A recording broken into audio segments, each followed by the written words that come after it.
sur la stratégie française, qui n'est plus du vaccin, mais là des mesures de freinage et de la réponse à la crise. Je pense qu'il faut quand même toujours... Le risque face à une épidémie, d'abord, il faut toujours être très humble. Je vous le dis depuis le premier jour, et cela jusqu'au dernier, moi j'aurai toujours la même humilité, nous ne savons pas tout, on fait chaque jour sans doute des erreurs, on essaie de faire au mieux, le tout est de corriger le plus vite possible ces erreurs. Est-ce que le 29 janvier, nous aurions dû confiner le pays? Comme certains le disaient, comme des modèles montraient que nous allions flamber en février. Écoutez, nous l'avons collectivement, nous en avons fait l'expérience collective, réelle. Non. Et donc, je peux vous le dire, nous avons eu raison de ne pas confiner la France à la fin du mois de janvier, parce qu'il n'y a pas eu l'explosion qui était prévue par tous les modèles.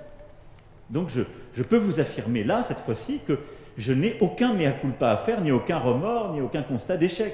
Nous avons eu raison de le faire. Parce que nous considérions que c'était un risque qui était là, le virus tournait, le zéro virus n'existe pas, il n'existe dans aucun pays de l'Europe. Nous ne sommes pas une île. Et même les îles qui s'en étaient protégées, parfois voient ce virus revenir.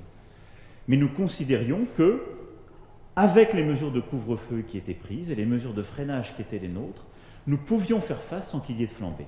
C'est ce qu'il s'est passé.